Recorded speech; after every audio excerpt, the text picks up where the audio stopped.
नमस्कार दोस्तों, मैं हूँ अर्चना त्यागी।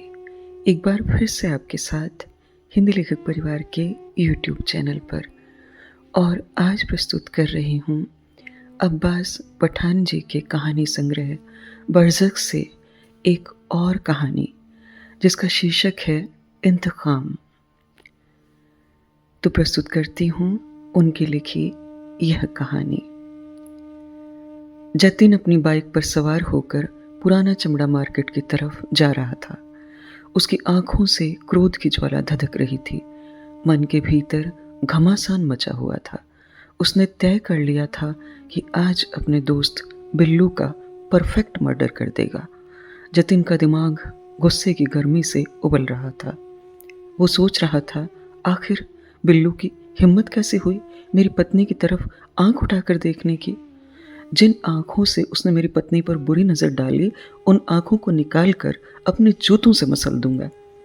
जिन उंगलियों से उसने मेरी पत्नी को गंदे मैसेज भेजे, उन उंगलियों को काट डालूंगा। जिस हाथ से उसने मेरी पत्नी की कलाई पकड़ी, उस हाथ को काट कर जला दूंगा। जिस दिमाग में बिल्लू ने मेरी पत्नी के बारे में गंदे ख्याल पैदा किए, उस दिमाग को गोली मारकर सारा सड़ा हुआ बेचा बाहर निकाल दूंगा। जिस दिल से उसने अपने दोस्त से दगा करने की सोची, उस दिल की धड़कन को हमेशा के लिए बंद कर दूंगा। मैंने दोस्त समझकर उसे अपने घर में जगह दी। वो दुश्मन से बदतर निकला। जानवर भी वफादार होते हैं, दुश्मनी के भी उसूल होते हैं। मैं उसे अपना भाई समझता था और वो मेरे लिए दुश्मन से बदतर सड़ा हुआ दिमाग चला रहा था। ऐसे व्यक्ति को जिंदा रहने का कोई हक नहीं है। आज बिल्लू का खेल हमेशा के लिए खत्म है। खौलता हुआ वो चमड़ा मार्केट पहुंच गया। मोटरसाइकिल एक तरफ खड़ी की और थोड़ा पैदल चलकर एक संकरी गली में घुसा। संकरी गली पार कर लेने के बाद एक वीडियो गेम्स की दुकान आई। वो दुकान में घुसा। वहाँ खूब सारे बच्चे थे और बहुत शोर शराबा था। वहाँ खड़े एक आदमी से जतिन ने पूछा, मास्टर जी किधर मिलेंगे? फोन पर बात हुई थी उनसे। उसने ऊपर से नीचे तक जतिन को देखा और बोला, आ जाओ मेरे पीछे। जतिन उसके पीछे चलता रहा। वीडियो गेम की दुकान के भीतर से होते हुए, संकरी गलियों से निकलते हुए एक प्रॉपर्टी डीलर के दफ्तर पर पहुंचा। अंदर मास्टर जी बैठे थे। लंबे बाल, खादी का कुर्ता, धूप से जली हुई चमड़ी और सीधे हाथ का मुचा हुआ अंगूठा, साथ में हाथ का पंजा भी टेढ़ा मेढ़ा। मास्टर जी ने जतिन से कहा, आओ प्यारे लाल, बैठो। जतिन सामने बैठ गया। मास्टर जी ने अपने बेतरतीब टेढ़े मेढ़े पंजे के जरिए दराज खोली और उसमें से एक चमचमाती गन निकाली। कहा, ये रख लो, मात्र 35,000 की है तुम्हारे लिए। जतिन ने गन हाथ में उठाई, उल्टी सीधी घुमाकर देखने लगा। मास्टर जी ने दराज में हाथ डालकर एक देशी कट्टा भी निकालकर सामने रख दिया। ये महंगा लग रहा है तो ये ले ले, मात्र 6,000 का है, लेकिन इसको चलाने के लिए जिगरा डबल होना चाहिए। ये देख मेरा हाथ, कट्टा हाथ में ही फट गया था। जतिन ने देशी कट्टा पीछे सरकाया, गन अपने कपड़ों के अंदर सेट की और जेब से नोटों का बंडल निकालकर मास्टर जी के सामने रख दिया। मास्टर जी ने पैसे कुर्ते में डाले। जतिन उठकर रवाना हो गया। मास्टर ने अपने शागिर्दों से कहा, देखो ससुरी फ्रस्ट्रेशन आदमी को क्या से क्या बना देती है। अच्छे भले माहौल में पला बड़ा आदमी दिमाग में रिस रहे कुंठा के स्राव के कारण गंदे नाले में बहने को तैयार हो जाता है। जतिन अपने ही भीतर बह रही प्रतिशोध की भावना में तैरता हुआ चला जा रहा था। तभी उसके मोबाइल की रिंग बजी। फोन माँ का था। सामने से आवाज आई, सुन जत्ती, तेरे पिताजी की ब्लड प्रेशर की टेबलेट्स खत्म हो गई हैं, लेते आना। माँ आने वाले तूफान से बेखबर थी। जतिन ने मोटरसाइकिल एक मेडिकल स्टोर पर रोकी। स्टोर के अंदर गया। पिताजी के लिए दवाई लेकर जैसे ही स्टोर की चौखट से नीचे उतरा, एक बुढ़िया ने जतिन की तरफ हाथ फैला दिया। बुढ़िया अपने हाथों के इशारे से यह बता रही थी कि उसे भूख लगी है, कुछ खाने के लिए चाहिए। जतिन की एक आदत शुरू से ही थी, वो भूखों को खाना खिलाता था।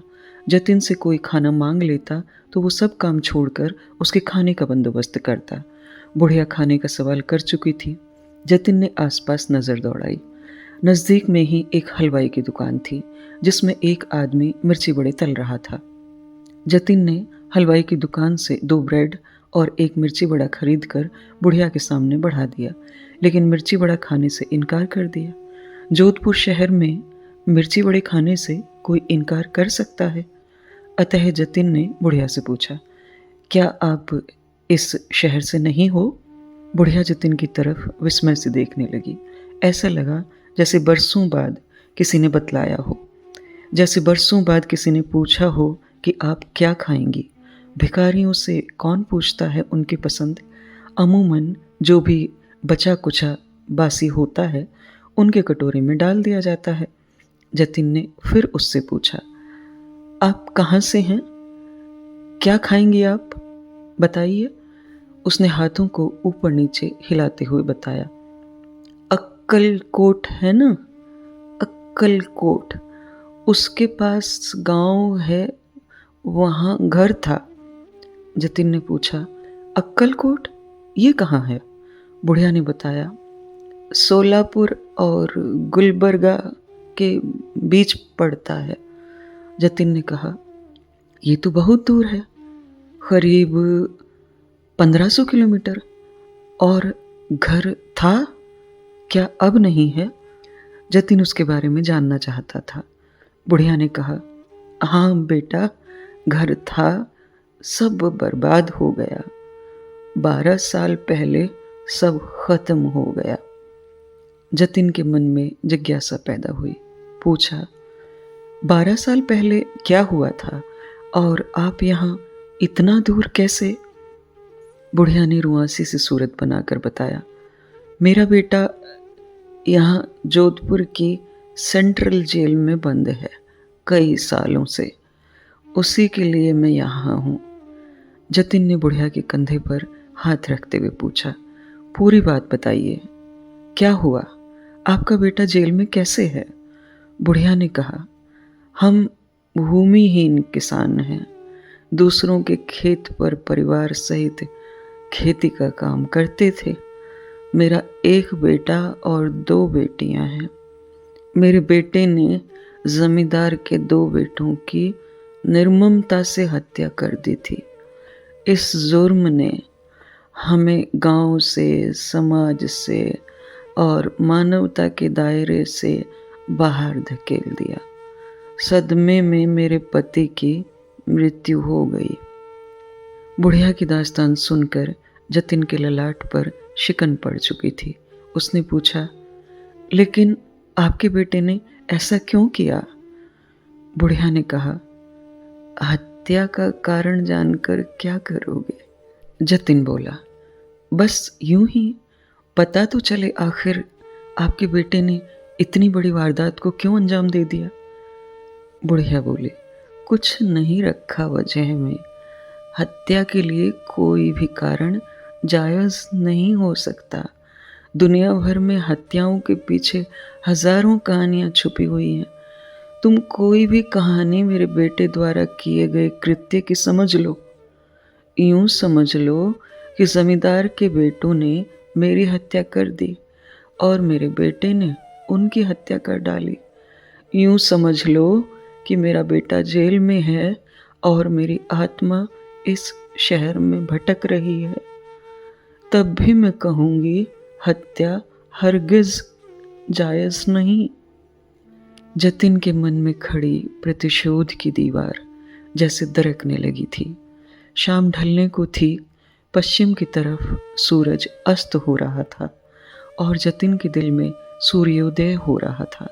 सूर्योदय की तेज तपिश से दिमाग में बह रहा नफरत का झरना सूखने लगा था।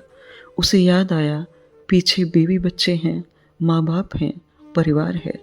उसने बुढ़िया को खाने का पैकेट दिलाया और बाइक स्टार्ट करके निकल पड़ा शहर की सबसे पुरानी बावड़ी की तरफ। ऐसी बावड़ी जिसके तल से पाताल झांकता है, जिसका पानी कभी नहीं सूखा, जिसका पाताल लोक से अटूट याराना है। जतिन ने जैकेट में से गन निकालकर बावड़ी में फेंक दी। गन के साथ ही भीतर की कुंठा पाताल में समाहित हो गई। जतिन घर पहुंचा, माँ के हाथ में टैबलेट्स रखी और उनका सिर चूमा। बीवी की तरफ देखकर प्यार से मुस्कुराया। कहते हैं, अच्छे काम इंसान को नर्क में जाने से बचाते हैं। जतिन भूखों को खाना खिलाता था। शायद उसकी इसी नेकी ने उसे जीते जी नर्क में जाने से बचा लिया था। और बिल्लू, उसका कोई दूसरा इलाज किया जाएगा जो सीधा सा हो। यह थी अब्बास पठान जी की एक कहानी, इंतकाम। मैं आशा करती हूँ मेरी आवाज़ में यह कहानी आपको अवश्य ही पसंद आई होगी। कहानी को लाइक करें, कमेंट करें और अन्य साहित्य प्रेमियों के साथ साझा भी अवश्य करें। ऐसी ही और कहानियाँ सुनते रहने के लिए चैनल को सब्सक्राइब करें। मैं अर्चना त्यागी अब आपसे विदा लेती हूँ। फिर मिलते हैं एक और कहानी के साथ बेहतरीन कहानियों के सफ़र में। धन्यवाद। अगर आपको रचना पसंद आती है तो लाइक और कमेंट्स ज़रूर करें और शेयर कीजिए।